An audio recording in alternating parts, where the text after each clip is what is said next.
We respectfully acknowledge that the land on which we gather is the unceded traditional territory of the Shuswapmik. Okay.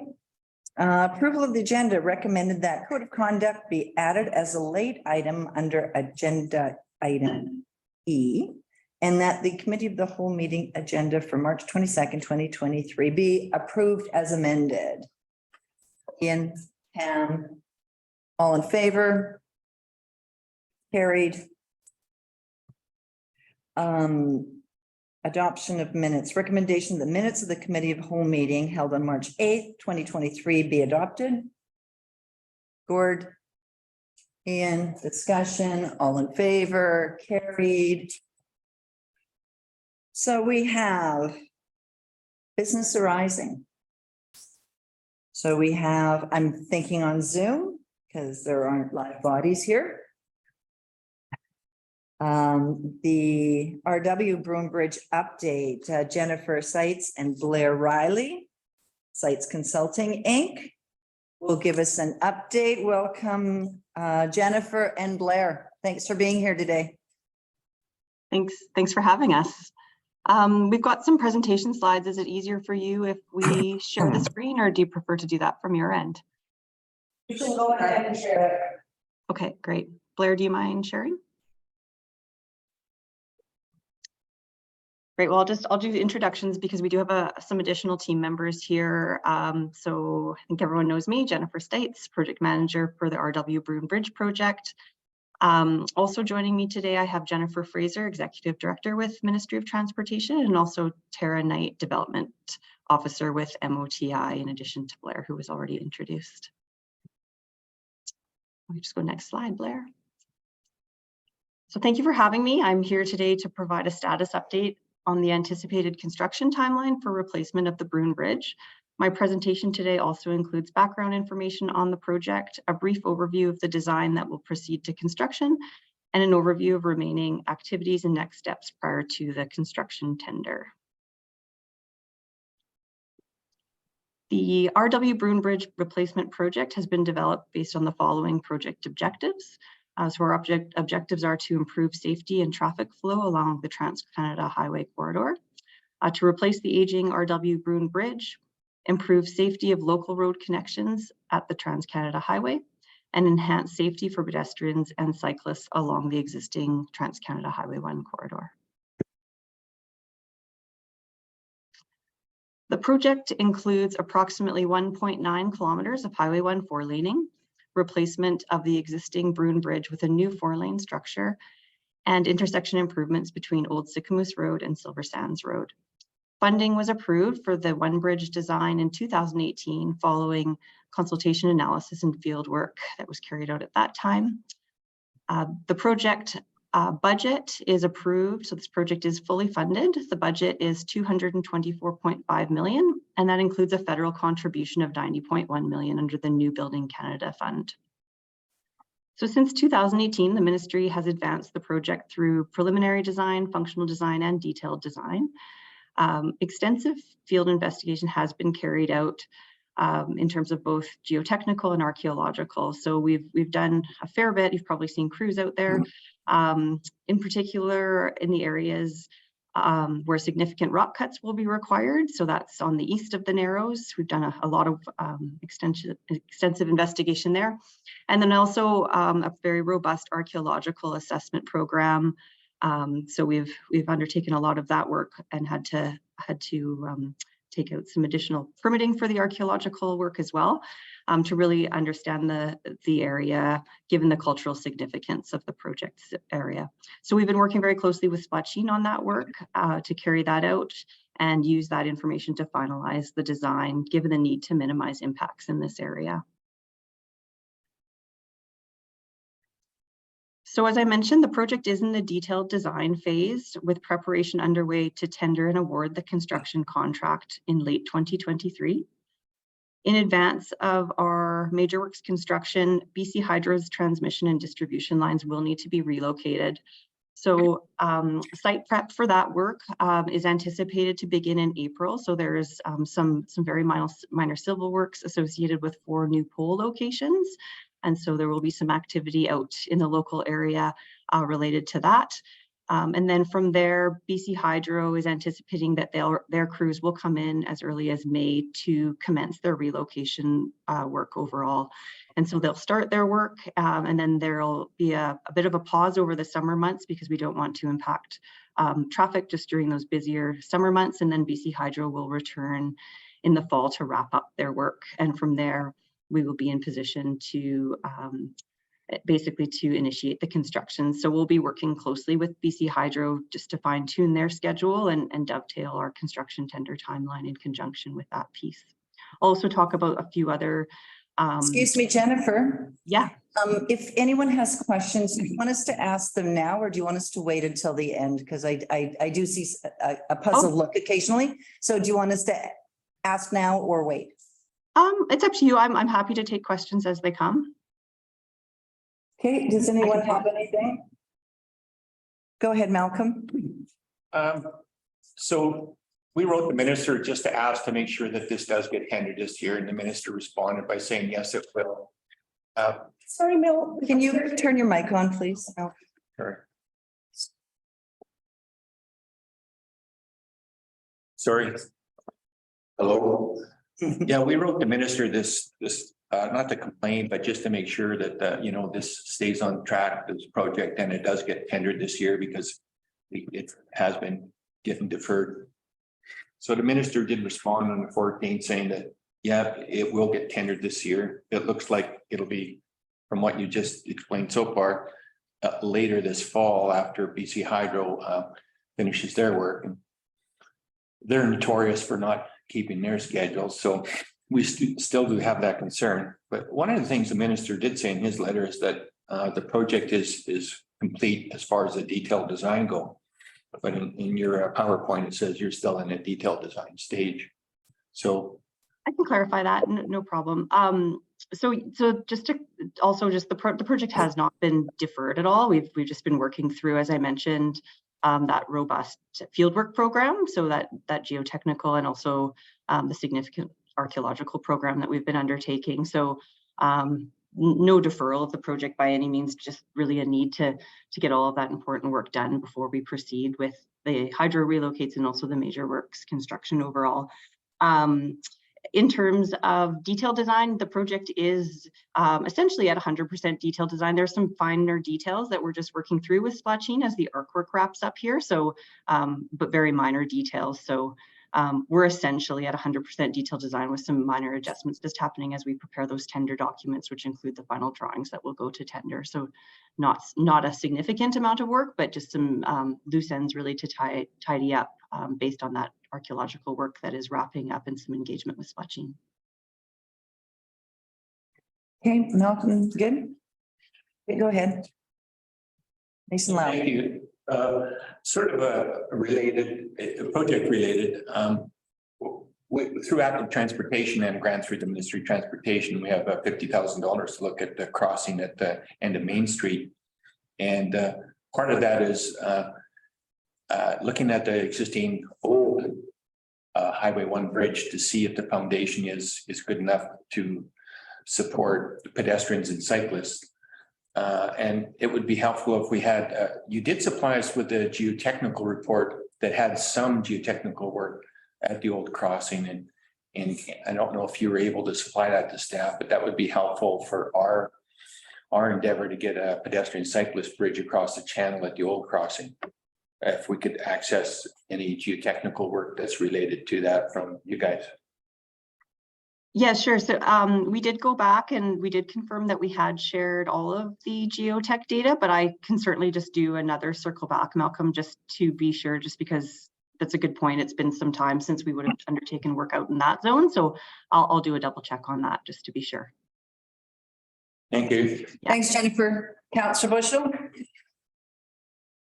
Through the chair. Hi, Jennifer. Just a quick question on the sidewalk or pathway from the rail trail to Old Spall or the rail trail.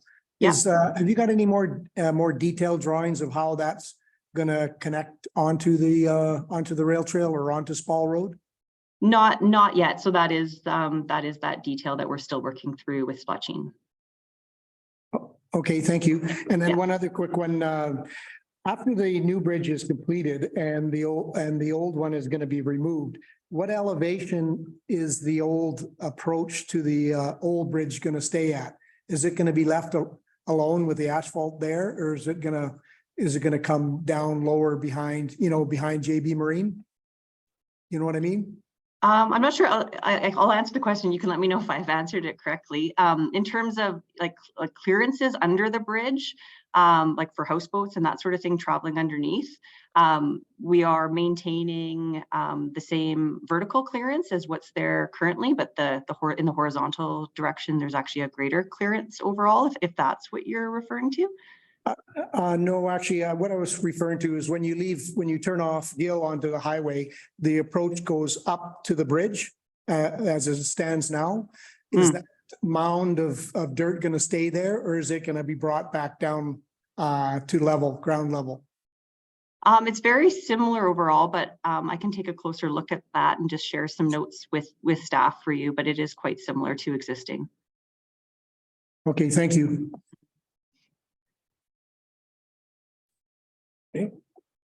Okay, thanks. Jennifer, sorry, you also mentioned that you want to push the project back because of traffic volume in the summer. I can explain that. Okay, thanks. Yeah. So part of BC Hydro's relocation work will require some single lane alternating impacts to traffic. So we'll have to reduce down to one lane. And so we do avoid doing that in the summer months, July and August in particular, just because there is, very high traffic volumes during those periods.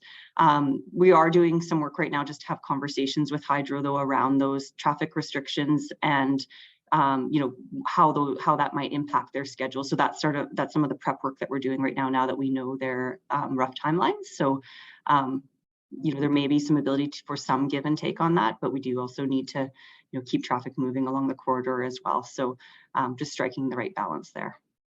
Okay, thank you. Anyone else? Okay, go ahead, Councillor Rich. Through the chair, we have spoken about CPR Hill. Darryl, what's the road called at CPR Hill? Sorry, I'm old. Old Spall? Old Spall Road. With the retaining wall there, and with blasting and the effects on the homes there. I think we're doing in-house studies on that. I can't speak for Darryl on that one, but is that being factored into this, the effects on the folks there? Yes, absolutely. Yeah. So the contractor, as part of the work we'll also do some pre-construction surveys of the nearby homes as well. And there will be monitoring taking place throughout all that activity, as well as communication, et cetera. We have received some questions from some local property owners in this regard as well. So I'm not surprised by the question. Okay, thank you. Councillor McCabe.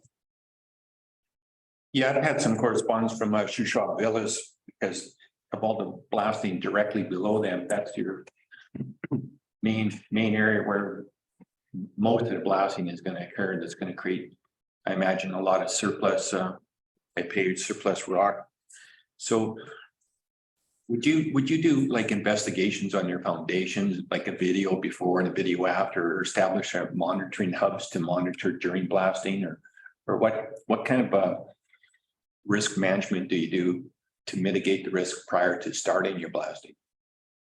My understanding is that the contractor does go in and do some pretty thorough investigation and documents that. I don't have those specifics, Malcolm, but again, I can take just a note on that one and get back to you with some more details through staff, and also happy to update our FAQ on that one.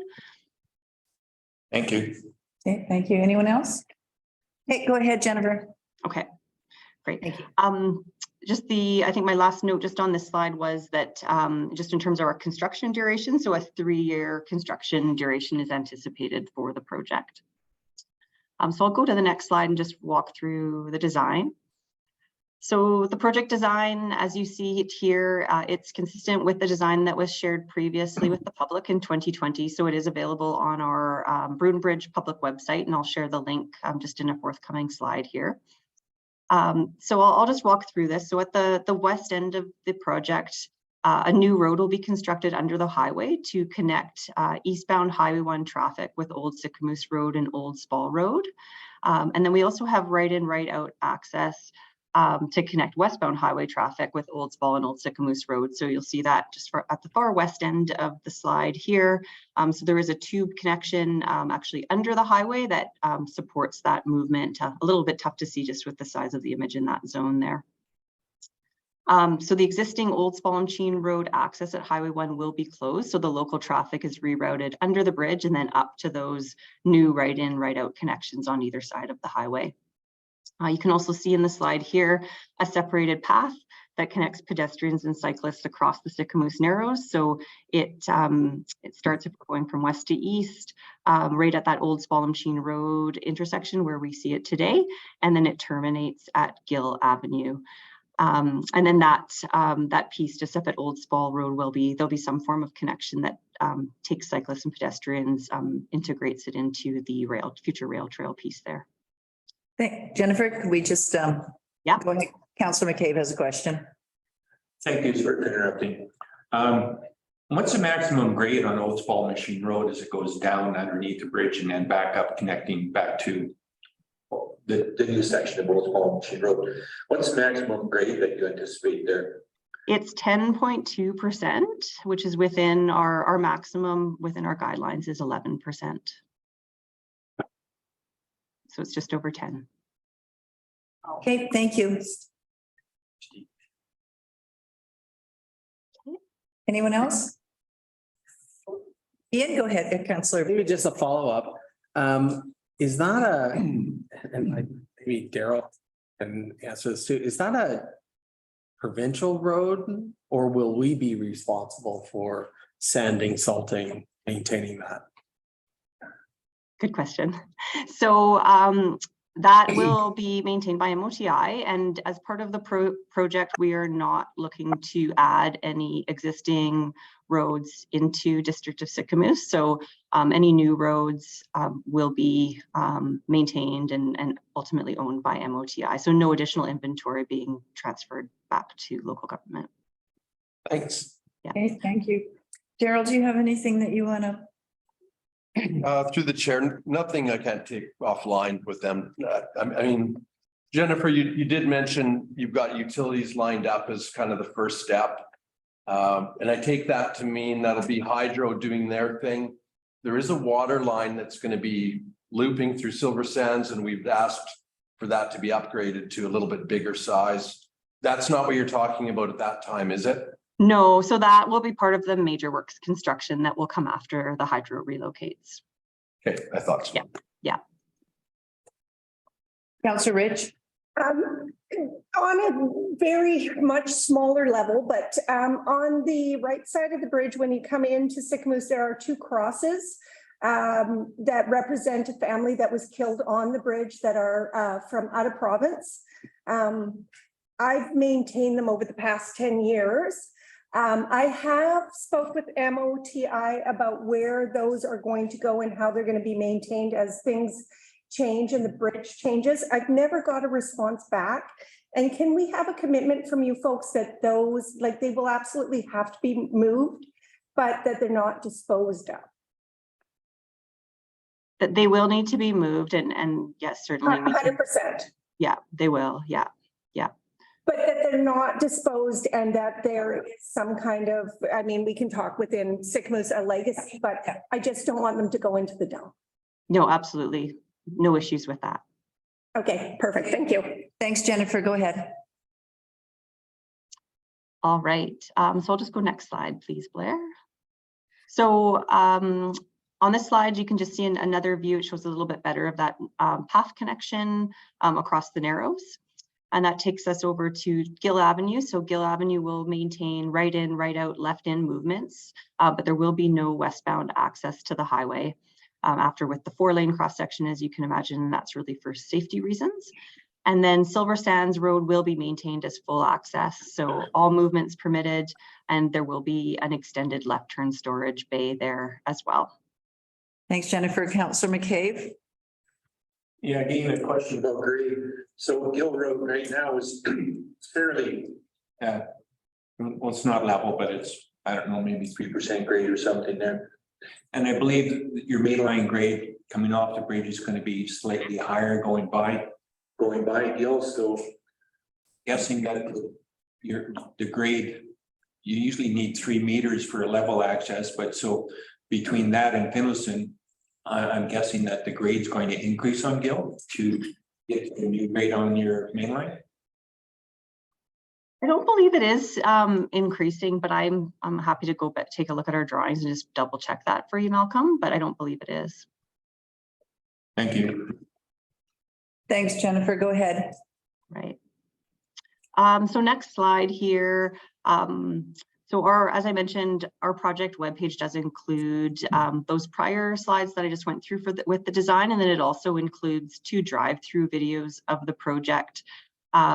Also, a lot of really good questions today. I think quite a few of them are addressed in our existing public FAQ that's available there, but if there were some new questions, I think there's been 1 or 2 that's probably not included there. So we'll get responses back to council, but also work to incorporate those into the frequently asked questions too, just so that members of the public are aware. Was there a desire to see the fly-through videos today, or I can just leave the web link with everyone to take a look at their own time? Do you guys want to see? I think everybody's good with having a look at the link on their own. Okay. But thank you, Jennifer. Great, thank you.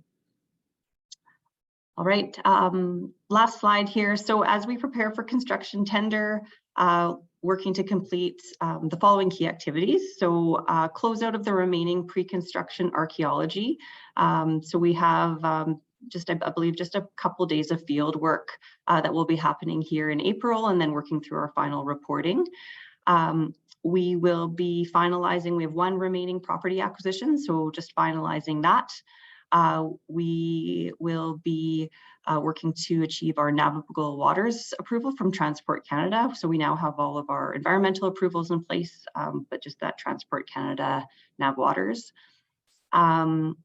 We will be completing our strategy for traffic management during construction. So we've been doing a lot of work on that, just looking at modeling along the corridor and finding that optimal balance between maintaining project schedule, but also allowing for the traffic to keep moving through the local area. And then, as I mentioned, finalizing the tender documents and drawings. So we're working in partnership with Swatchin on that as we pull together this final archaeological work and just working to minimize impacts in those sensitive areas. So as we move forward and approach the tender, we're committed to continuing to update our public website. So certainly, I think there's probably members of the public listening as well. We'll keep that updated. That's that same link that I did share on my previous slide. And that concludes my presentation today. Thanks, Jennifer. Go ahead, Daryl. Yeah, through the chair. Thanks, Jen. It's been a long time since we talked about BC Hydro's involvement. And I hate to put you on the spot. I'm just wondering if the request that we made early on to get 3-phase power to Old Spall is still on the table. Yeah, it is. Yeah, good. Yeah. Good. Yeah. And Daryl, now that we've just made some headway on this hydro piece, we'll be reaching out just to go over some of those details just on the upcoming work with you as well in particular. So Perfect. Thank you. Yeah. Any other questions? Oh, go ahead, Councillor Bailey, and then Councillor McCabe. I just have a very simple one. When does the 3-year construction period start? So we're planning for that to start late this year, essentially. So we do need 3 construction seasons. So as you can imagine, just with the winter months being a little trickier to do some of the construction activity, we need sort of 3 summer seasons to finish the work. So we are projecting construction completion in late 2026, early 2027. The last year of construction will be primarily demolition of the existing bridge, however, so a lot of the improvements will likely be in place after the first 2 full seasons of construction. Thanks. Thank you, Councillor McCabe. A couple of questions that may involve a little bit of School Creek, but the Minister of Transportation, well, yourself as a project manager said that you were going to increase the scope, not for construction, but just for study, heading further east out to Rama Crescent. Council has tasked, and it's, I think, on the agenda today again, through our active transportation plan and our master trail and parks plan, that council feels one of the top priorities would be to connect Sycamore South Squaw Road, the new bridge we just constructed, to the pedestrian activated light at the Trans-Canada Highway. So that involves your corridor from the intersection of Sycamore South Squaw Road to the pedestrian activated light. So we're hoping that we could expedite any permitting required to wherever that design might be. It might, if it goes behind the gas station or in front of the gas station. Some expedited cooperation from the ministry through this project to help us get that key safety connection that the Trans-Canada Highway has segregated our community. So to help connect that properly. Another question that I don't have to be as delicate as staff on this one, but we're losing some trailer parking. I think 36 park spots or something for boats and trailers. And I know you've come up with a plan to replace that with even more. I believe 50 was the number. And we're going to expression of interest of where that might be. It could be a couple small locations to add up to aggregate total of 50 or one spot for 50. But we still wouldn't have the land. So I think the intent of the scope of this project is after 5 years, it's back to us for the responsibility of paying for whatever lease costs that may be and whatever land is leased. And a small community of 2,600 people, we don't really have that kind of money. So long story short, you have some property on Holly down in the corner of Sycamore there in Holly Road that's that was going to be used for potential right away coming off 97 to hug along the mountain and come out along Sherlock or Green Road area. Is that property surplus to the Ministry of Transportation? And could you include that in the scope as a trade in kind to offset the parking that we're losing, in addition to this 5-year lease that you're working on? We just evoked a strategic housing. It's not a plan, but strategic housing priority strategy. And we need land for housing. And that right away along Holly would be perfect for some, if the local municipality could own that to instigate some affordable housing. So could you talk to your counterparts and see if there's an appetite to include that property in the scope of this project to transfer over to the district? Okay, so 2 questions there. The first one, were you finished? Good to go? Yeah, go ahead. Go ahead. Apologies. So first question, what you're referring to, Malcolm, unfortunately, I'm not the project manager for that other work that you're referring to, so I'm not able to answer that one. But perhaps via staff, we could, work collectively just to get your question back to the appropriate contact and have that worked through. So I apologize. I'm not as familiar with some of the details that you mentioned there, Malcolm. On the second question, so the strategy that we've come up with for the existing boat launch and vehicle parking, yes, there will be impacts to the area where the existing boat trailer parking is today. That sits on, a small portion of it sits on MOTI right of way, and the majority of it actually sits on CP Rail's land, where I understand there are some existing leases in place. The strategy that we've come up with is to compensate for replacement land over the period of construction, and then we've allowed some additional time above and beyond the duration of construction. So I think, in terms of developing that approach, I think we're doing, a little bit more than a like for like in this case, just to allow some more time for Sycamore to identify an alternate location for really what would be continuation of an existing lease that Sycamore has currently. So that is the strategy that we have come up with and worked through with staff, and I've obviously talked about with council in the past as well. I think it's a good strategy because it'll, get us through that hump and allow some time for either continuation of whatever lease comes to fruition or some time to identify an alternate location. I think I heard just within the communication some talk about housing and things like that.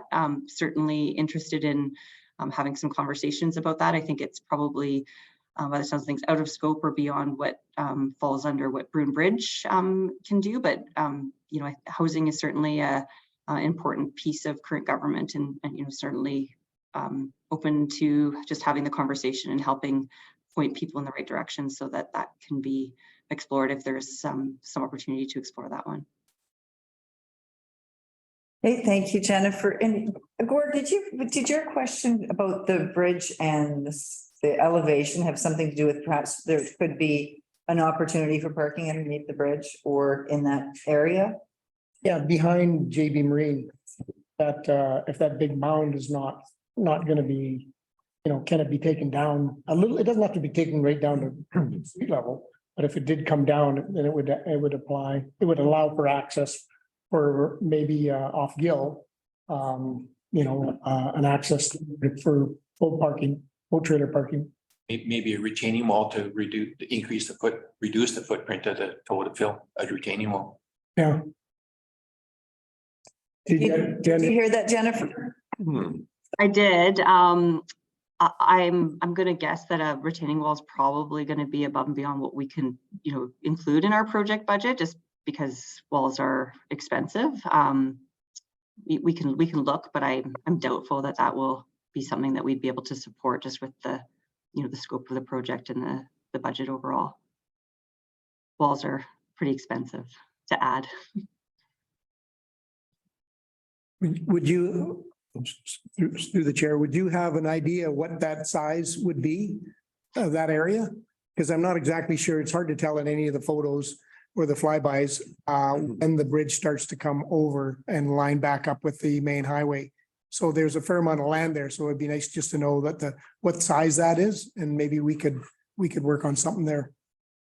Sure, and perhaps I can work with staff just to pinpoint exactly where you mean. I'm not clear if, are you talking kind of on the private land that's adjacent there? No, it's on the highway. It's the actual highway that's there now. So I'll kind of run through it with Daryl and maybe he could touch base with you. Okay, sounds good. Thank you. Any other questions? Thank you very much, Jennifer. Appreciate Thank you very much the for having me. presentation. Thanks for being here today. Thanks. Bye-bye. Okay.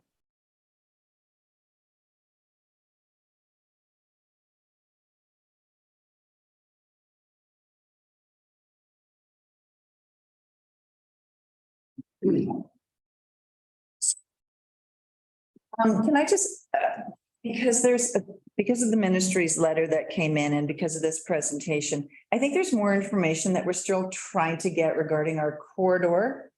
And just more information so we can plan for our community, the economic development and what it looks like moving forward. So I think I'd like to make a motion. And can I do that in Cow, or do I have to do that in? Well, you can direct staff. Does Tara have her hand up on the screen there? No, that's, Oh, stick it on. So, okay, so I'd like to direct staff that we put together a letter, they put together a letter directed to Jennifer Fraser, because Jennifer states this is moving forward is out of her scope of responsibility. And I think we're very interested in what we look like moving forward. And if they're doing this work now, why can't some of it be planned for, or some of it maybe even rolled out at the same time? It seems unnecessary to create havoc in a small community twice. So I'd like staff to. There was a motion from the previous regular council Did I do meeting that? to send a letter to Minister Fleming regarding this matter. I think it was a follow-up, but I'm not sure how detailed we got into that. So if we could do that, that would be probably beneficial for us to know and get some sort of information on that. Okay. Does anyone have any comments on that? So are you making the motion? Sorry, I can now. if you'd like to. Okay, then I will. I'd like to make a Okay. motion to direct staff Okay, to move forward on the corridor, can I have a seconder?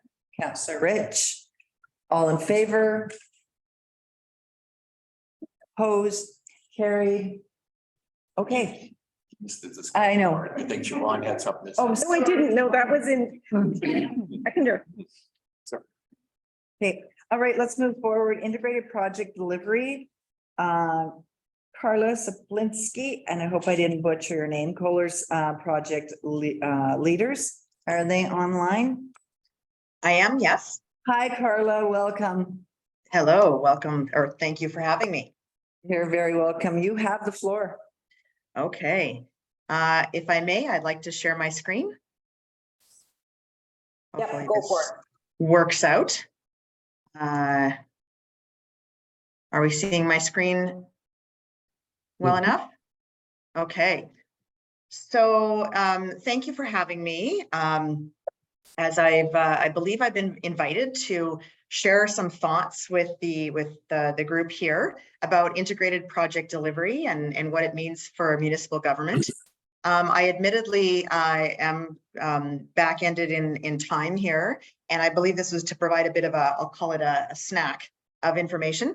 And so if there's interest, there can be kind of more exploration to dig in.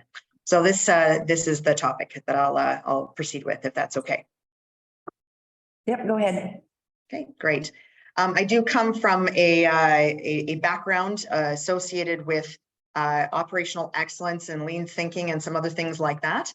And I joined just in the last year to Collier's project leaders.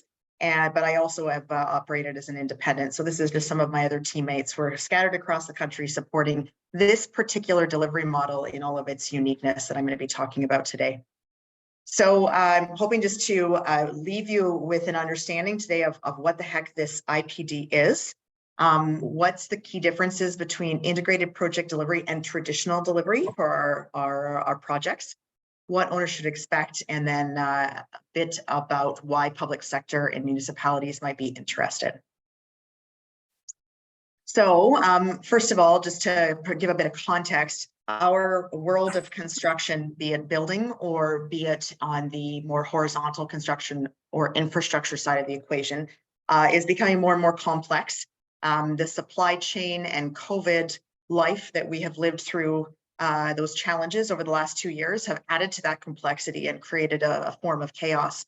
So if we look at how buildings are assembled, we layer that over with what is emerged in our goals for sustainability on our buildings and our structured work that way to be more responsible socially and environmentally. Everything is just becoming another layer more complex. And so as we look at actually building these buildings, these structures, there's multiple assemblies that are actually going on with a given trade.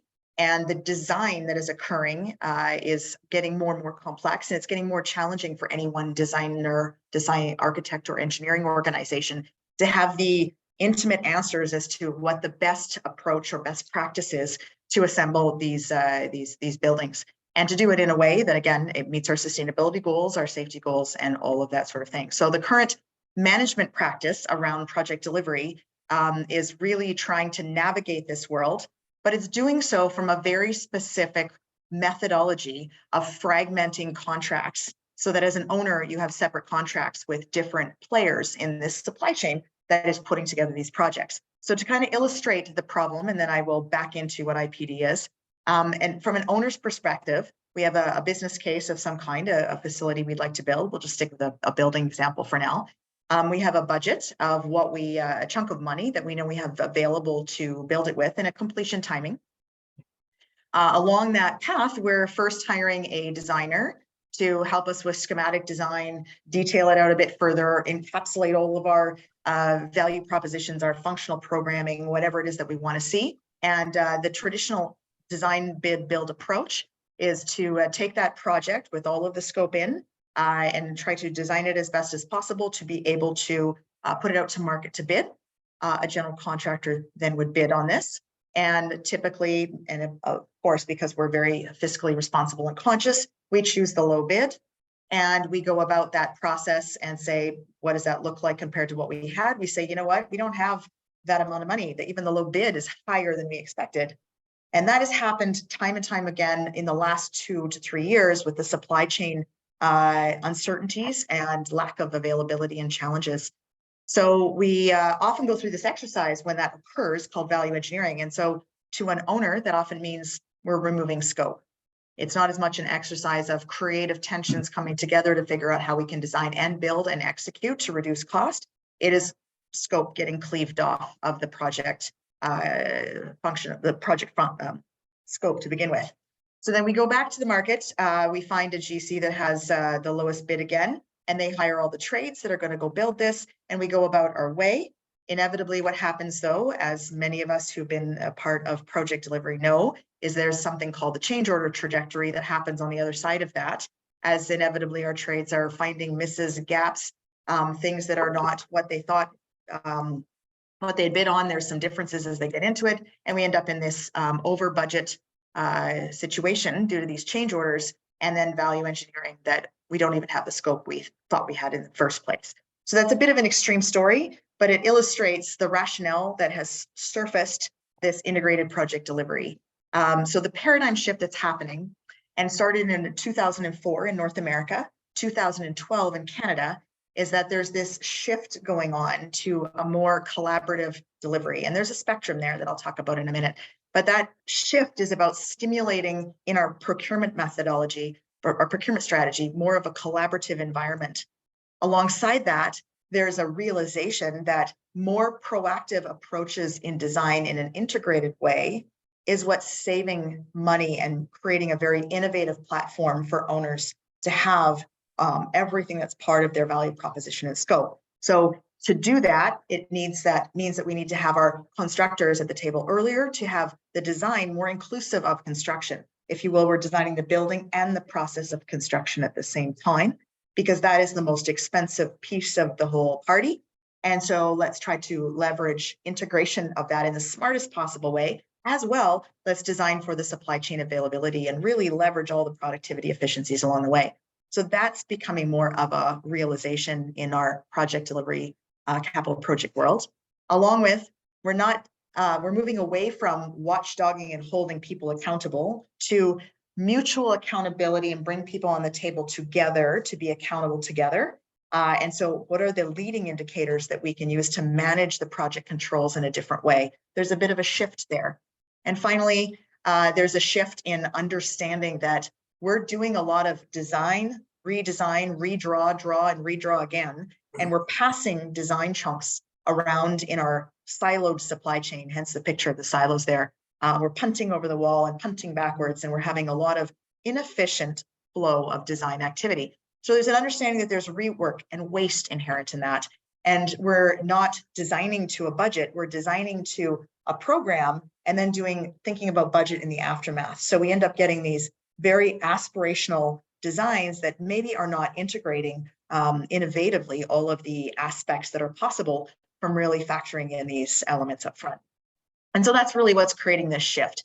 So there's a bit of a big lead in, but integrated project delivery is along this spectrum as the most alternate kind of collaborative delivery method that's there. It's shared as well with another contract style that's very in a similar family called alliancing. And it's all about shared risk reward. And that is in contrast to design, bid, build.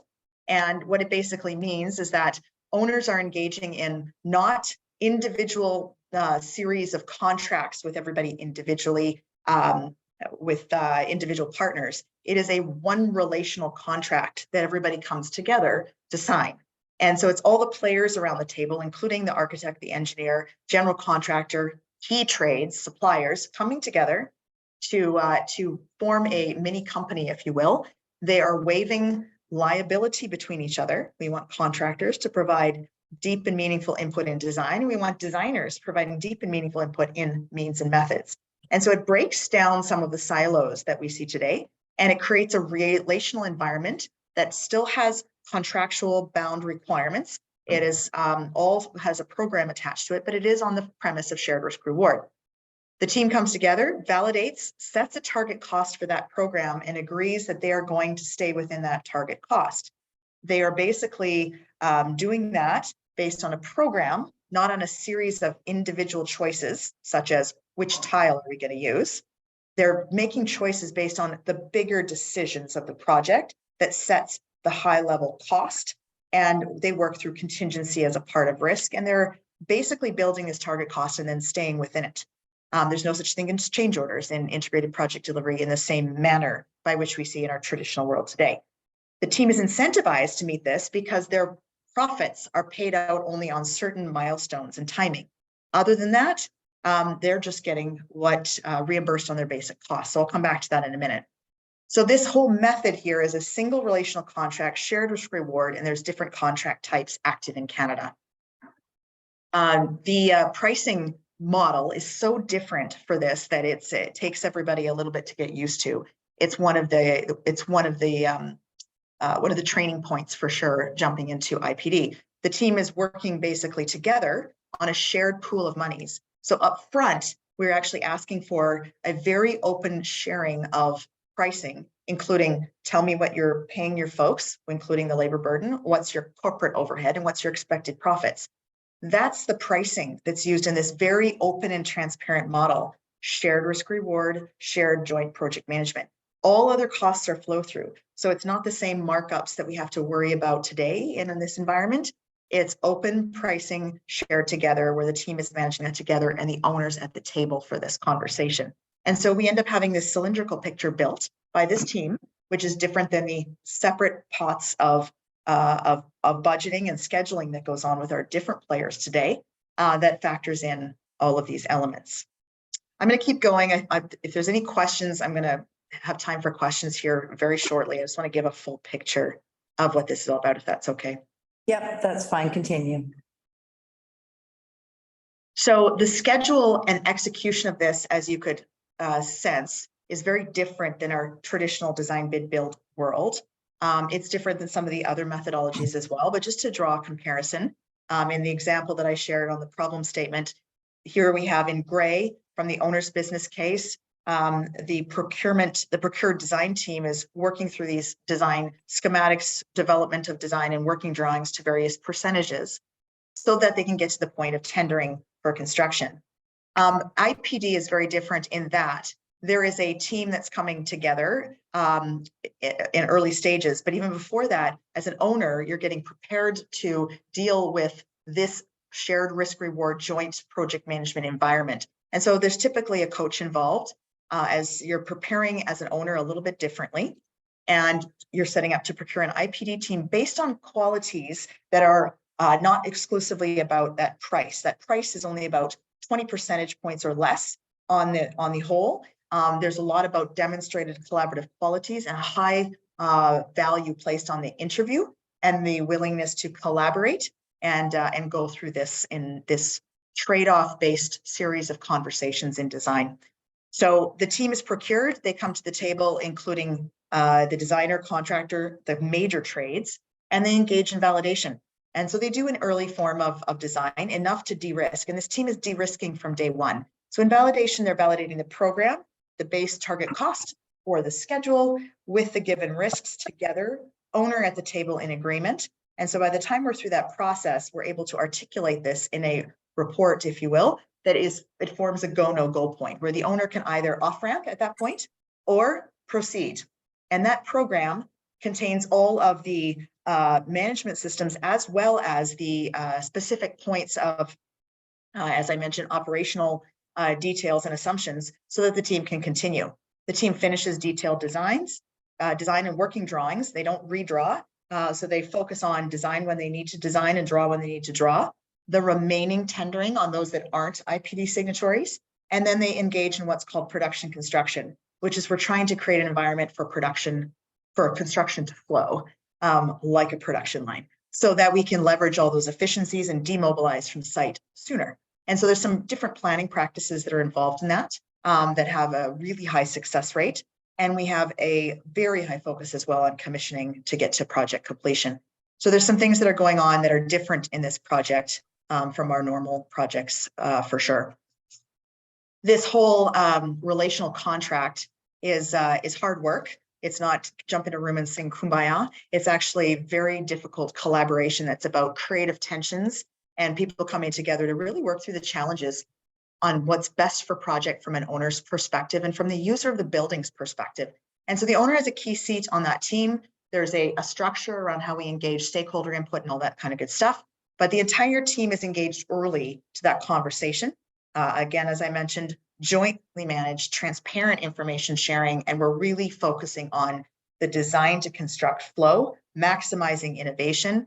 And the team is really wrapped around that budget from the get-go, right from designing at the start and de-risking from day one. They're very focused to meet that target cost because again, there's no change orders. What there is basically a team that's going to share the pain, share the gain, or share the pain. And so there's some parameters of how that occurs, but that's where the incentive comes in to work together and to innovate and find different solutions, whether it be on a piece of equipment or a material that we can't get at the timing that we need and we have to adapt and adjust, or we need to find a different construction process because there's a different way that can actually save us time and improve the quality of what we're doing. So for all of this to occur, this can't really happen unless there is a really deep articulation of the values for the project that are basically translated as a first starting point of this project methodology to break down from the owner's requirements, goals and constraints into what's called conditions of satisfaction and project values and teaming values. So it's a very values-based approach. And I won't go too much deeper into this unless there's any questions about this towards the end. But this is what I think one of the biggest benefits are to this methodology is that as an owner, you're not required to state it and kind of state it once and forever hold your peace. It is an unfolding series of conversations that is really building upon this framework, and it's embedding it into decision-making matrices that are going to be utilized in this validation trade-off program, and then as well execution afterwards as the team's continuing to improve. Very transparent environment. This is what a construction trailer looks like. This was pre-COVID, but it's very much we're planning before we're doing. We're measuring 3 times before cutting once, which is a bit of a shift from what we see in many construction sites. And we're also very open with dashboards, open planning, multiple methods. It's visual, virtual, hybrid. All of that is what is being utilized to be able to really be very open with our planning. And so this approach here, it implicates what's called lean, and it's not lean the waste loss program. It's lean as the business system that was originated with Toyota past World War II when families were rebuilding Toyota and trying to jump into the automobile market. So it's not even lean manufacturing. It's about a business system of engaging people, and it's socio-technical. And so it's intended to marry up the commercial aspects and the culture of how we operate, along with some highly efficient and effective methodologies. So this is what IPD is. There's a lot of different flavors and dialects of IPD that are still occurring across North America, but it implicates that sort of approach. So in summary, there's quite a number of projects that are active in Canada. Integrated Project Delivery Alliance is a group across Canada that is sharing best practices in this space. There's actually data here that we're collecting. I happen to be part of that group, and we're up at around 100 known projects now, and I think over 40 projects completed. And this is not including some of the alliance contract types, which again is in the same family of shared risk reward. So lots of stuff going on in lots of places.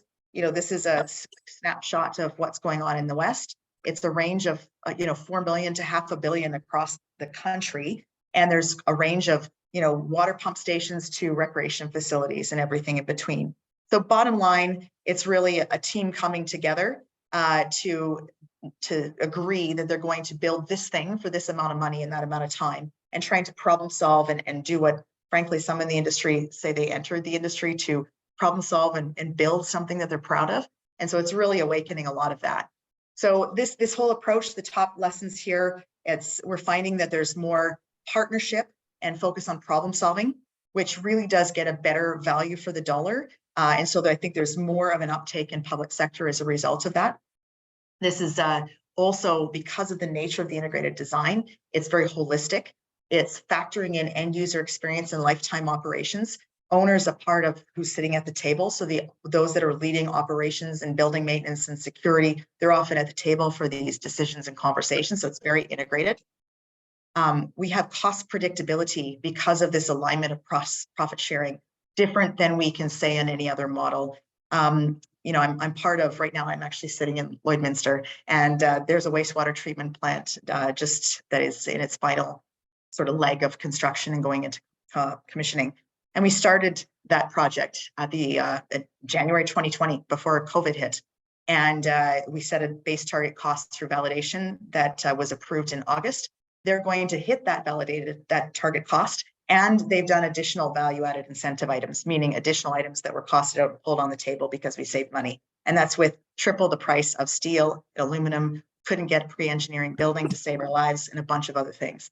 So that shows you the degree of nimbleness and ability of what a team can do when they're working across the boundaries and no longer in silos, because there's no change orders in that scenario unless there's a really extraordinary event. And even with what they saw, they still came in to the target cost focus.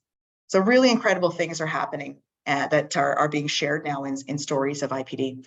The supply chain challenges is the big number one. And again, how we plan is very adaptive and agile, but there's frankly a lot of new emergent learnings coming out here. Even though this has been going on since 2012, it's demonstrating that there's some really exciting stuff here. That's a better way to build.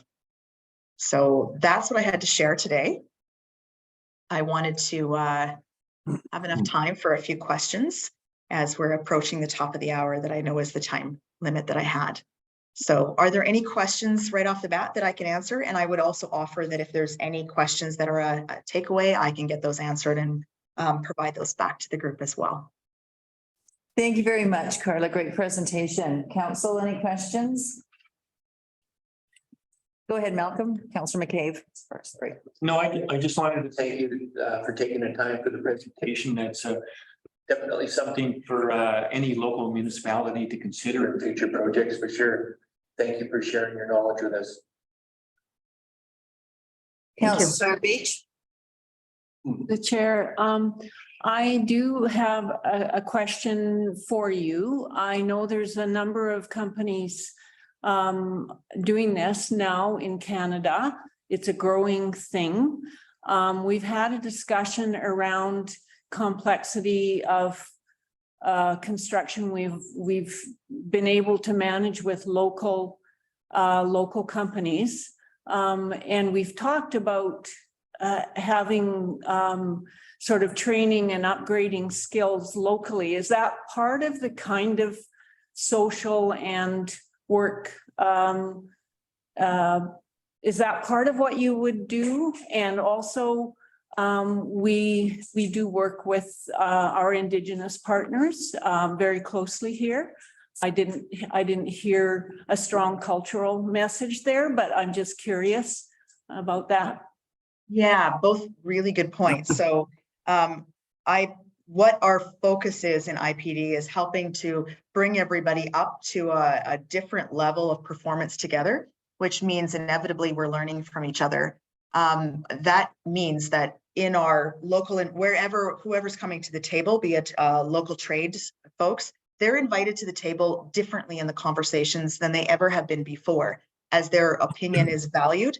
The IPD team is eager to learn how can we make the work, how can we set the work up so that it flows best for you, so that we have this flowing, integrated process, which we know in construction is a network of commitment. So yes, everybody's knowledge level is coming up, and we're learning through that process. So everybody should be coming in with an open mind of sharing and engaging in that way. So I think every project actually makes that the industry better in that region. The second part of your question around the Indigenous community, I believe, and we're engaged in lots of different conversations here in particular, I believe the spirit and the intention of the collaborative design circles that we're in, they're multidisciplinary working clusters. I believe that synergizes best with the methodology of engagement and the spirit of engagement with our Indigenous folks. And so we're seeing a lot of interest and uptake in that method and style that's frankly less colonial. It's a lot more relational, and it really allows us to break down and deal with what the needs are and the stakeholder needs in a much more integrated and conversational way. So I think we're seeing success that way. There's a lot more I could cover off there, but I think that's also a territory that we're moving into more and more, and there's more learnings to come in that realm. We have a lot to learn that way too. Thank you, Carla. Councillor Beach, are you good? Yeah. Sorry, I just wanted to thank you. Closer to the mic there, Okay, Pam. Just bring the mic to you. sorry. It's quarters. So I just wanted to thank you for the presentation. It's very exciting to hear that you know, this collaboration in construction can happen. And I guess one of the other things that you didn't mention specifically is the efficiency of waste management and that kind of thing. You know, that's also wonderful, given the Absolutely. challenges that we are all moving into more and more all the time. So 100%. thank you. I think the mindfulness of an IPD team to reach multiple dimensions of value in not only what they're doing, but how they're doing it is what I think is very promising here. And so there's a lot more we could talk about there. I think it's exciting times. It's a very innovative way of doing work. There's a different investment to jump into it, but it's really proving itself to be an exciting frontier. Awesome. Any more questions, council? Go ahead, Councillor Bushman. Through the chair. Yeah, thank you, Carla. That's a great presentation and yeah, times have changed for sure. What percentage difference between the private sector and the government do you guys have? Like, do you do most of your government stuff, or do you do work for like private developers, real estate developers? Yeah, so good question. I think that we're seeing the percentage demographic play out similar to what we actually see on a revenue basis across Canada. We have the majority of IPD projects that are actually public sector.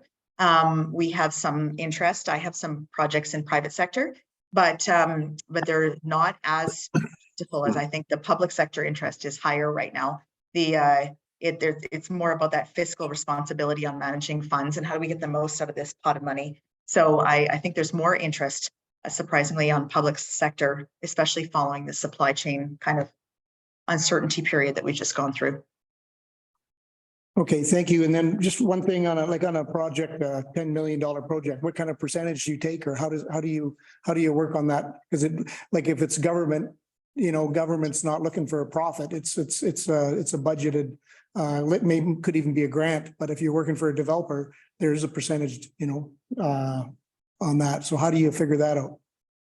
Yeah, so the owner determines what they do with their 50% of their savings out of the project if the team ends up below target cost. So they determine that, and they can reinvest that in add value incentive items. And there's a whole list of those that are priced out as part of validation. So much like all the public sector projects, Lloydminster right now, you know, they're spending out the 82.5 million, and with all the added value incentive items, you know, flushing out that difference. Okay, thank you. Okay, I do apologize as I'm going to have to go to another commitment, but if there are any other questions, please, if Sarah could funnel those to me, or they can be funneled to myself, I will spit back responses and I can absolutely answer more questions. No, I think we're good. Thank you very much, Carla. Thanks for your time. A great presentation. Thank you. Thanks, folks. Take care. Thanks for the interest. Okay, it's the showstopper time. Sycamoose Community Health Center update. Take it away, Karen. Okay, so am I good to operate this? It's just a small presentation, not much. I've been trained. Is that a question? I just hit. Don't hit anything. Go what? Hit anything. Okay. Okay, thanks, dear. Okay, through the chair. Real short presentation. In early January, Dr. Connick announced her retirement. That got posted out through the socials and letters and what have you. That's a picture of her in in Florida at Disney World. So this dock is closed for the day. So she, and it worked out really nicely in that especially we're going to really miss her, and she definitely wants to be part of the continuing planning and visioning for the new center. She's going to continue her practice in Edmonton, but retired from here. She's going to keep her license current, probably until 2024, so she can carry on with follow-up and lab and things and that tend to trickle in. So it worked out nicely in that prior to her announcement in late January or in late November, I started working with the divisions of family practice to secure a nurse practitioner. And that happened really quickly. And so February 13th,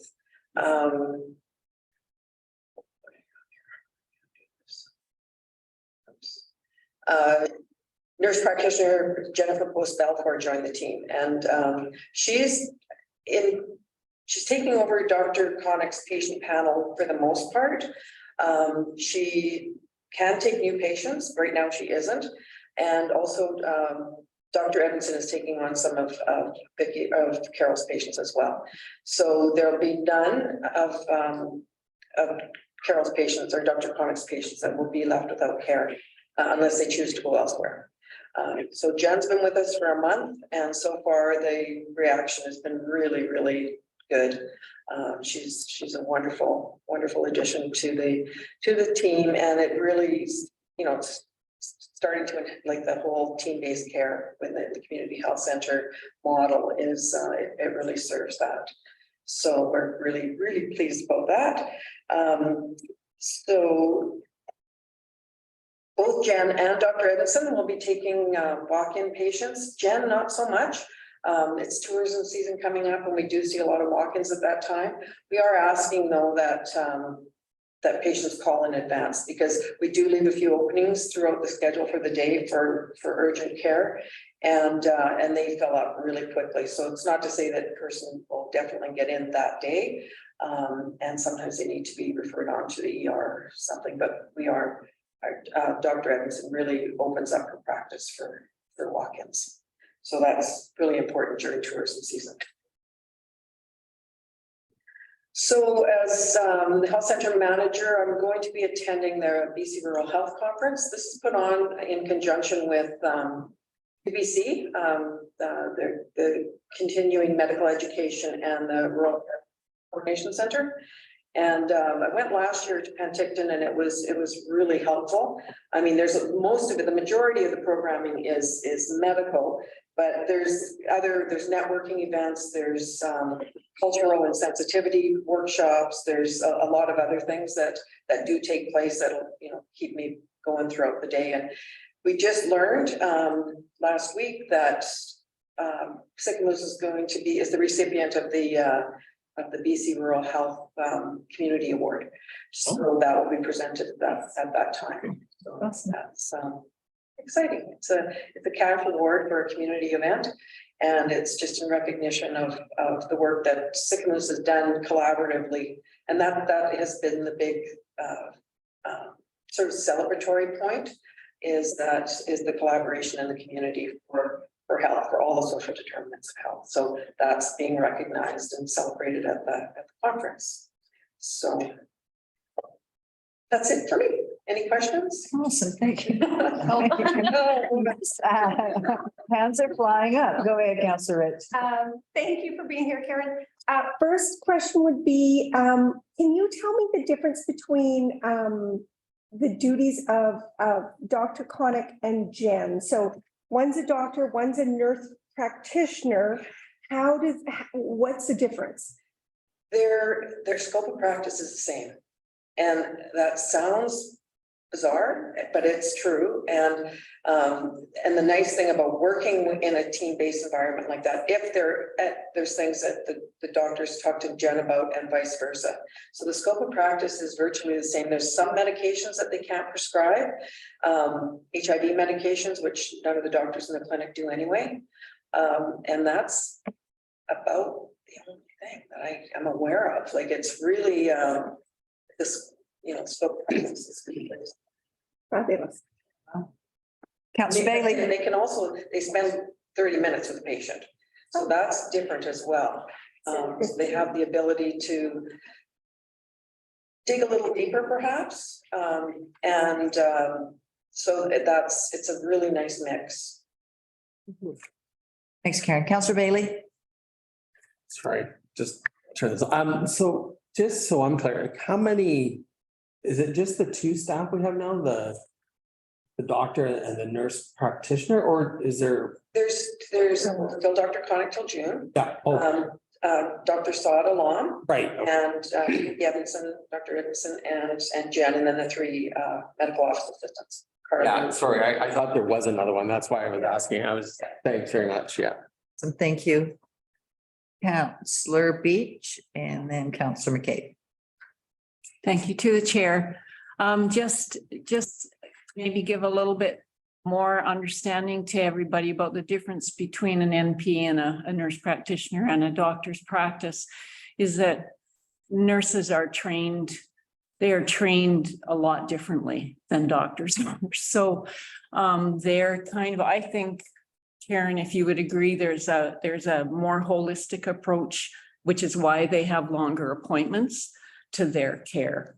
And maybe to help you understand, but they're trained to the same level. It's just that through nursing, it's a more holistic training.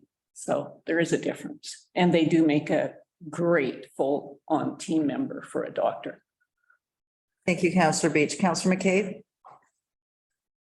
Yeah, congrats to Karen, the manager for the community health center, and also to staff and council. We went into this quite a few years ago with deers in the head, deers in the headlights.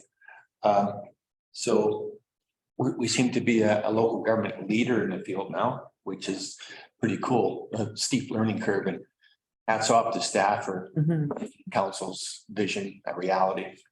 That's cool that we're getting recognized.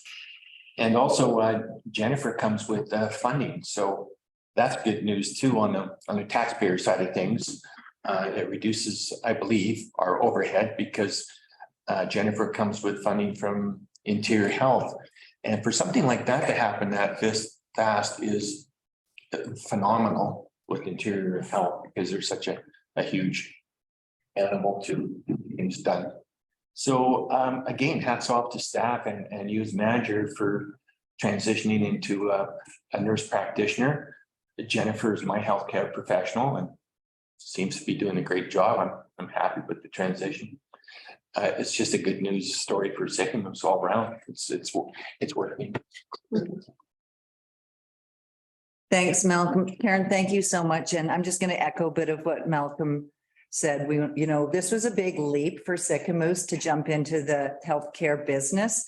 And we all knew we had to do something. So it's great to be recognized and it's great to be community leaders in this project. And hats off to staff, to Kelly and the team, because they literally picked up a big part of this and now they own it, so to speak. So it is an incredible story, but it is about, in our community, it is about how we solved a problem and how we all worked together and how we all got to this point. And it is a great success story. So we should be really proud, and more to come. And thank you so much for being part of it. You're doing a great job. Well, thank you. And I am honored to be part of it. Thank you. Okay, I think we're good. Okay, moving right along. Youth education and awareness. Councillor Beach. Me, okay. Can we get you to move your mic right up, like pick? Really, you're not right up. up. Okay, sorry. Bend it. Ben, you can bend this down. Bend it towards you. There we go. And a little bit closer even, so you don't have to go across. There we go. Get you more comfortable. Okay. All right. Oh, I had notes. Okay. So youth health and safety. What I have been doing is, since the decision to do some education around this, public education, I have been engaging as many of the local service providers and professionals and that would be involved. And so that would include our local secondary principal, and Lyle Chapman, and the RCMP. Have been in discussion with Sergeant McNeil. Also the Eagle Valley Community Support Society, because we do provide support to a lot of our local people who use our services. And also Donna Helgeson as the public health nurse. So Donna's a great resource because she has been performing sort of a modified harm reduction for many, many years out of the public health unit. Anyways, so I still had people to contact, but I had enough conversations to get from them that May is not doable. So my urgency was, of course, because I just feel it was urgent. There were a couple of topics that were very urgent to me, and they still are. But the feeling is that everybody that I talked to said, this is great. We need to do this. We need to cover more topics than just the decriminalization or the opioid use and the online predators, which I agree. And let's form somewhat of a task force, which I have had experience with before with crystal meth when it came on the scene. And it'll be more effective because I can partner and reach out and build sort of a task force sort of across the Shuswap. And I think that it'll be more successful education. We'll tackle more topics that are related to child and youth safety. Also the point was raised that it is very difficult to engage the parents who often are feeling fairly safe here. And that I hadn't thought about that, you know, a lot of people are coming here because they think it's much safer here. And so it's going to take some time to engage everybody enough to, I think, make this education really something successful. So that's my report to you, is that that's where I'm at right now. So I think we're probably aiming at an October series of education, evening educations to start.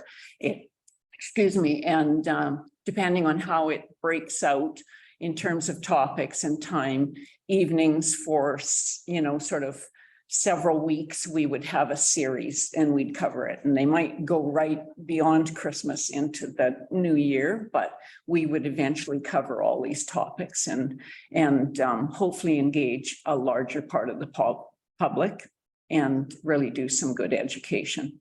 Awesome, thank you. And I also have got a contact and have Janet has connected me to some First Nations or Indigenous people who will help me engage with them and have them on site as well. So that's perfect. Yeah. Thank you very much, Pam. And we all know how important that is for our community. I mean, 8 years ago or 5-6 years ago, we, you know, got Murray to start going over to the high school and the elementary schools with a member and just discussing exactly what you're talking about, but maybe not in detail. So I think that it's time for this to morph into a bigger project. And yeah, again, I like us being community leaders. If we can put together a program that our kids are well educated and we move it forward to other communities if they so choose, I think that's brilliant. So anyone else have any comments? Kelly? I just wanted clarity. Do you want staff time to help support with this, or is this just an update of what you're working on? This is at this point an update. I still have, we're into spring break and I still have key partners or key stakeholders in this that I have to contact. So I am not ready for that. I am looking at a fairly large platform of Zoom, either in attendance for some of these sessions, or if we do several series, maybe that's not realistic. Now that I'm thinking a larger, more series and more topics, I have to look at that, but definitely a Zoom platform that would manage a couple of hundred or more people. And breakout and a breakout room just for counseling support and information. So yeah, I think to do it properly, it's going to be a little bit more complicated than just, sort of having one or two shots at it and, hoping that people participate. I'd like to do it properly. And I have to talk to all of the key stakeholders. The school district is one of them for sure. And both schools, the other school as well. I just, because I have a sample resolution that staff be directed to work with council each on the communication and organization of some campaigning, or we will just wait. Yeah, so I will update you. I do agree. Let's put that on hold and let's huddle before we Start. Yeah. Absolutely. Let's have a bit of a committee or I do think that there's some grant funding out there that I can access for some of the expenses of it as well. So, and I know I have the support of the secondary school for any in-person gatherings. So I think it'll be good. Hey, you Councillor Beach. Okay, moving forward, code of conduct, Councillor Bailey, this is a late item, and Shauna is in attendance to answer any questions for us. So take it away. Well, thank you very much for putting this on as a late item. I've learned a few things this week about late items I did not know before. So that was good. So I wanted to put this on because we're dealing with on another thing, a communications policy. And that's, I sent an email around and I have some concerns around taking a staff communication policy and applying it to counselors because it's a bit of a two-headed beast that we have here. But what I wanted to talk about was that's where some of the code of conduct comes in. And I think that's the appropriate place to be talking about how we want to govern ourselves and what we expect out of our performance and all these other things. And I don't mean this to be a long conversation. I just thought it would be, and staff is working on it. I think you're planning on something coming back April 12th or somewhere in around there. But I just thought maybe it was worth a 10-minute conversation about how everyone felt about it. I'm definitely all for it. I sent around a couple of examples of how it could work. And maybe I'll just start off, like my view is this is where we put the expectations of us in a code of conduct, and then that obviously gets publicly shared. So that's really all I wanted to probably say on this. Can I just ask a question? I think, and maybe Sean, you can answer it, and maybe I'm just confused. I think we're talking about three things here right now. I think we're talking about a communications policy, which how we communicate with media or papers or, in general. And I think we're talking about a staff code of conduct, which is a totally different thing. And we've been mandated in the first 6 months of being in elected officials that we prepare a code of conduct for counselors. So there's three different things here. So I'm not sure which one we're talking about. Well, I'll just be clear. Yeah, we're not talking about the communication. That'll come up later on. I was just trying to give you the rationale why I asked for this to be on there was because this is part of what council should consider in the first 6 months, whether they want to have a code of conduct. And if you don't have a code of conduct for counselors, you have to state why, right? So that's what this is. If you want to. Go ahead, Shauna. Thank you through the chair. I'll just give everybody a bit of a brief update. So last summer, we had actually completed a code of conduct for staff that was completed, that policy. that was completed, that was passed through. Our old code of conduct that we had at the time that we had updated actually included both staff and counselors. Given, think about 2019, 2020, there was a working group for responsible conduct that was put together, and they put forth all this information to UBCM with regards to what they felt a code of conduct for council should look like. I think that there was a resolution that was passed in 2021 at the UBCM convention that they wanted it to become part of legislation, which it did. It covers off the oath that everyone took in November. That was an updated oath or a prescribed oath that was done. UBCM also worked on a couple of other things. What they felt our code of conduct for council should look like. There's sort of 4 pillars that are included in that. And then that it does have to be, the legislation does require that it has to be considered within the first 6 months, or if there is already a policy or bylaw put in place, that is reconsidered and any changes put in place, and that if you don't consider it, that the reason is publicly why it's not, and that it's brought forth again before the January of the next election. It's really just early on in a new council's life and their term that they are looking at that code of conduct and considering a code of conduct.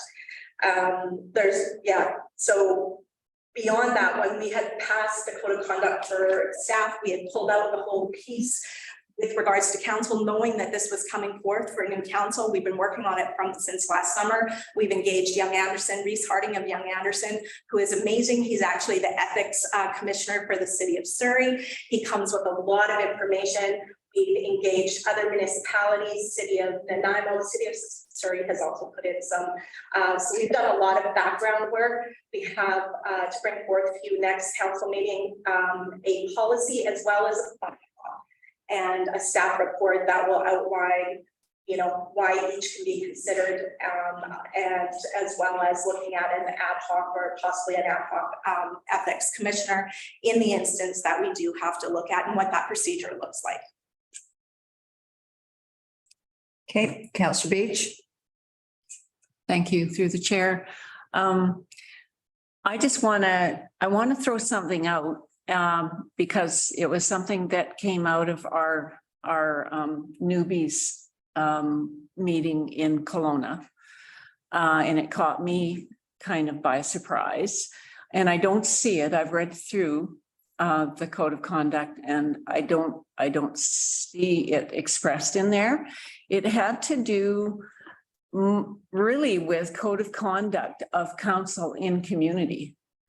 So Siobhan and Malcolm, I don't know if that kind of struck you there, but it was really interesting. What they did was they raised the issue of when we gather in the community in certain numbers, if we have a quorum on council, if it's 4, I think our quorum is 4. If we have 4 councillors that go to coffee at Tim Hortons, that constitutes a meeting legally. And so I was kind of like, they made a big point of that, that you have to be aware of that. And if you are like the 4th person in on something like that, they say, excuse yourself, say hi, excuse yourself and leave. So I kind of thought, okay, this is not something, and I don't see that in our code of conduct. And I think it's something we do need to understand, because I'm not sure that we would think of it necessarily, that could be perceived as a meeting. So I just want to put it out there and see what you guys feel about it, but. Okay, thank you. Stuck with me. Councillor McCabe. Yeah, I appreciate all the effort staff putting into this. But yeah, I was at Soga there too, and I was at that presentation led by the Mayor of Salmon Arm regarding code of conduct, and he walked through their 8-month exercise to come up with what they have for a code of conduct. And I'm thinking, we've hired a consultant, and that's a lot of staff time and money. Why don't we just do best practices? Salmon Arm's got a good one. Why don't we just adopt that? Can it be that simple? we have to hire a consultant and use all the staff time, don't they? No, We have. We already have it drafted. We've already used best practices and it's coming to the committee of the whole for discussion, not adoption on anything. It's just Just for discussion, yeah. correct. Well, that's what I'm thinking, best practices. Yeah. There's some new ones out there that are vetted and working. Grab those, tweak it a bit and call it our own. Yeah, and we do, Ian, I got you. We do have to be, we're a small community. So sometimes there are 4 of us that get together for coffee and it is just coffee or we can't, we're such a small community that it's really tough. Sometimes we all end up at the same space. We all end up at the same invitation venue. So we just have to mind our code of conduct, right? There is a code of conduct. We don't discuss business. There's a process, right? And if we're all willing to abide by that process, then we should be fine. So, Councillor Bailey. yeah, I think what this is exactly best practices. This is why I put a couple of links there from smaller communities.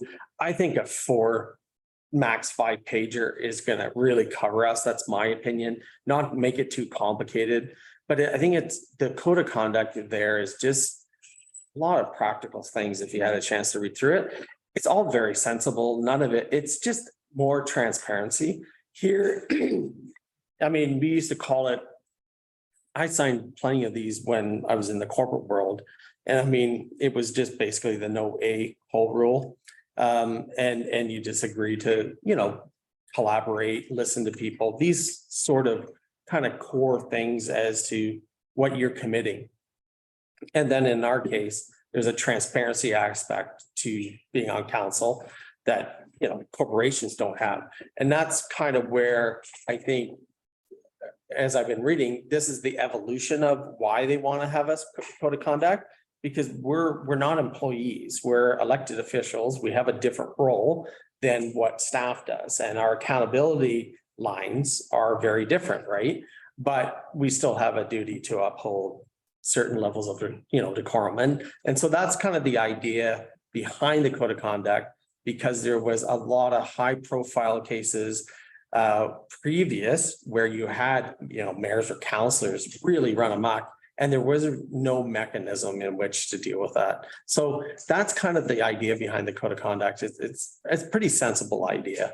And that's why I just wanted to start this conversation, because I think it is important that as councillors, we have that discussion and then direct it how we want to see it as well. But then, do it within the sensible parameters in which you were talking about, Mayor Anderson. Thank you. Thank you, Councillor Bailey. Yes, and staff has been working on this. Yes, I think a lot of it is common sense. We are elected officials. People of Sycamoose chose us to represent them. So if we're here or if we're at a function or at a convention, we are still representing the district of Sycamoose. So we are the reflections. So I think I think that we're all adults and that'll, I think we'll shine for sure. Any other comments on code of conduct? And Kelly, you guys are bringing that next cow for discussion? Yeah. Okay, perfect. Thank you. Any more questions for Shauna?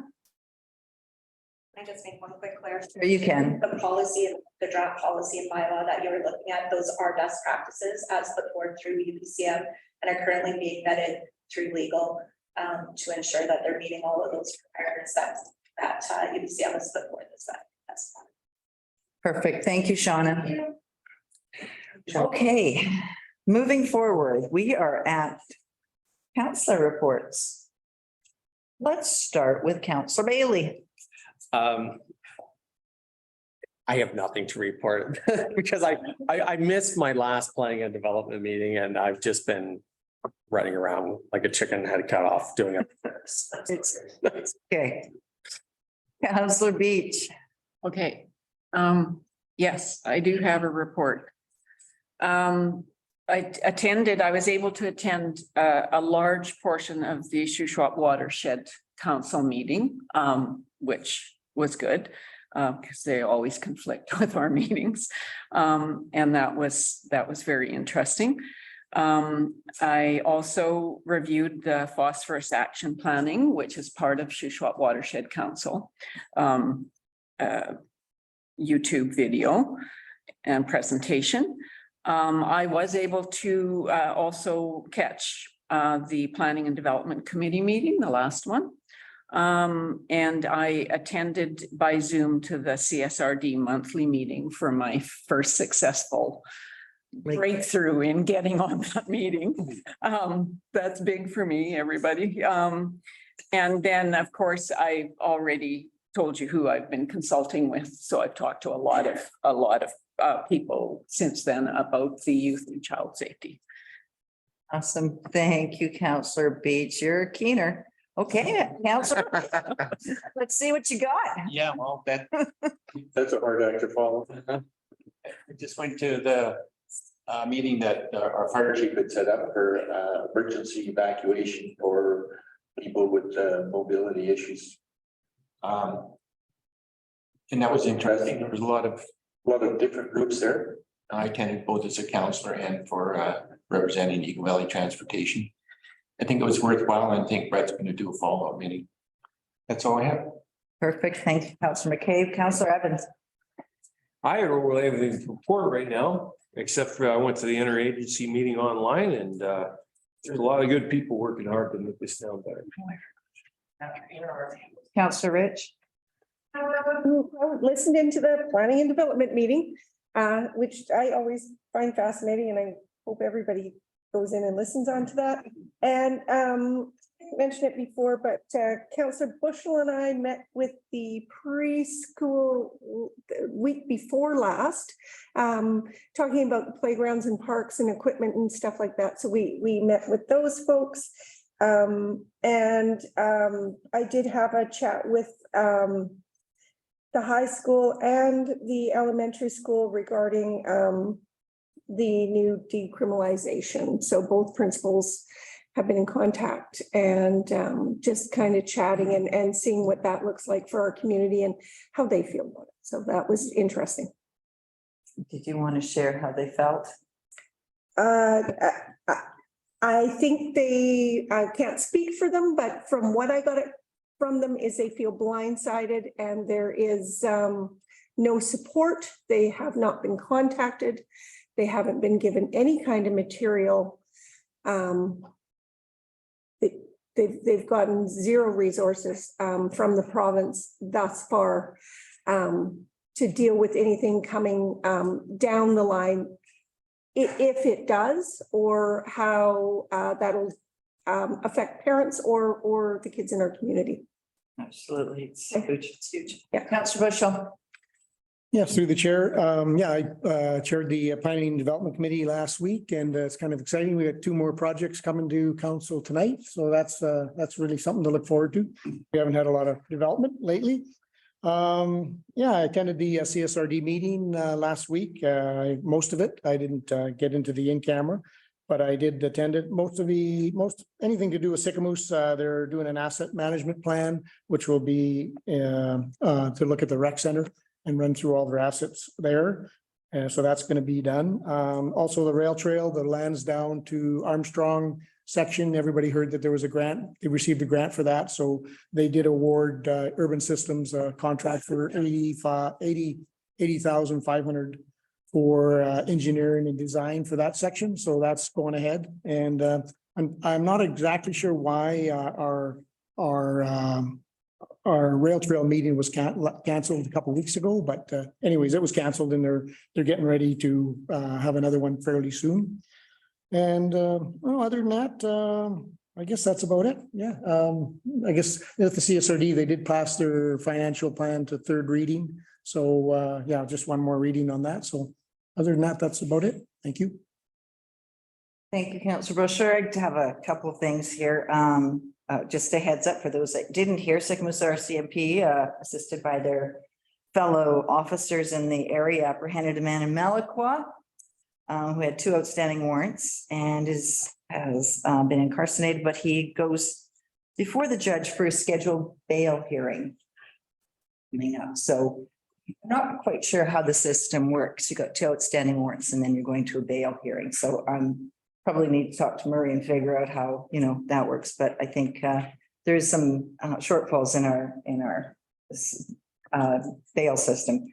The last couple of weeks, I've been tackling a lot of communications about decriminalizing illicit drugs. Did a couple interviews, did a tough interview and then a couple easy ones. But we're getting a lot of correspondence and a lot of feedback. How many people feel that they have been blindsided? And this resolution, and I'll speak to it more tonight because we are doing our third reading, but this resolution came in from the city of Vancouver in 2020. And I think it may have come in under the radar. And I think a lot of people are simply blindsided and shaking their head as to how you deal with this and how it makes sense. But we'll get into that more later. I attended the fire hall meeting with Malcolm as well. It's great to have, it was a great group of people that are looking after our community. Our CMP, paramedics, resource center, the senior center, and again, putting a program in place or a plan in place when we do have an emergency, how to deal with those folks that have mobility issues and get them out of their homes and know who they are. So Brett's as Malcolm said, Brett's putting together a plan and we'll have a more robust conversation about it and see what we can roll out.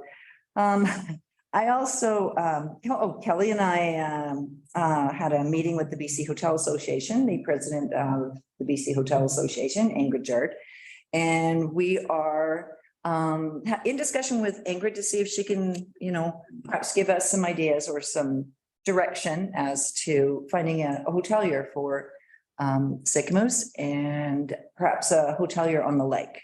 So we do not have a lakeside hotel. Our closest one is Kelowna. We're the Shuswap Lake. We're a perfect location for it. So we are trying to move forward with that and see what we can do. I attended a 99th birthday party thanks to Fred. He invited us last week for Allie. And this gal, if you missed her birthday, she's 99 and she's simply amazing. She's an amazing lady with some great stories about Sycamoose, and she was definitely a typewriter warrior to council and to the newspaper, making sure that her messages were shared and everyone knew where they stood in her political world. So wonderful lady. I attended the North Okanagan Columbia Shuswap Regional Hospital and District meeting yesterday, just the financial meetings of some of the things that they are going through. Unfortunately, I'm not familiar enough. This is just my second time sitting in that chair. So until I get some legs in there, I'm in learning mode. Tomorrow I have a meeting with the Chief Conservation Officer from Salmon Arm.